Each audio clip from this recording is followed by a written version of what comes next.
This week's next question from Aurelion.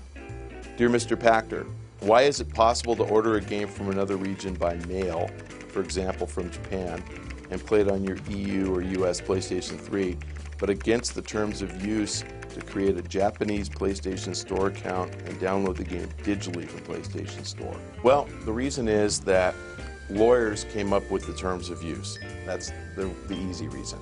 And lawyers had no clue that anybody was actually going to try to do something cross-region. You can buy anything by mail because essentially you're buying on Amazon, and Amazon doesn't care where you're located. But creating an account in a different country, I think there probably are some laws in some countries that restrict your ability to access content across international lines. For example, if you're a Netflix customer, you can't access Netflix content in the UK. Even if you're a Netflix customer with your iPad in the UK on the internet, you can't get through to the content because Netflix doesn't have the right to display those films in the UK.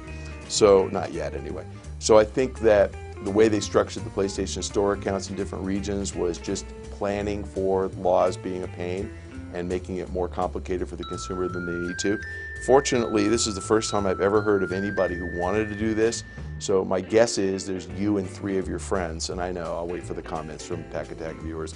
I'm sure there are hundreds of millions of people who want to do this. There's you and your friends who want to do it, and Sony doesn't feel like they're losing too many sales, so they're probably not going to fix it anytime soon. Next question comes from Enigma Extreme.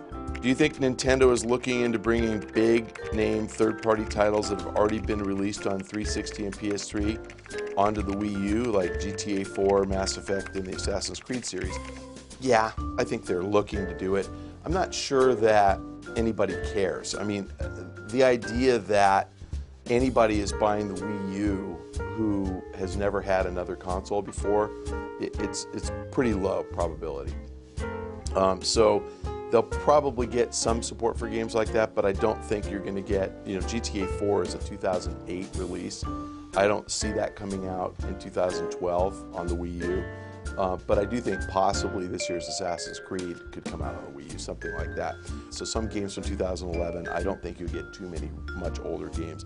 And again, I'm not sure any of that would be system sellers, so I don't know that the publishers would spend much money porting them unless they really thought they could sell a lot of units. So Call of Duty, probably. 4-year-old games like GTA 4, probably not.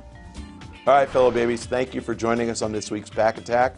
Remember, if you have a question, you can submit it to the link on this page, or you can submit it to Twitter, @MichaelPachter. Make sure you copy @RohanLikesPants because he selects all the questions that we answer. So suck up to Rohan, and you've got a chance of your question getting answered.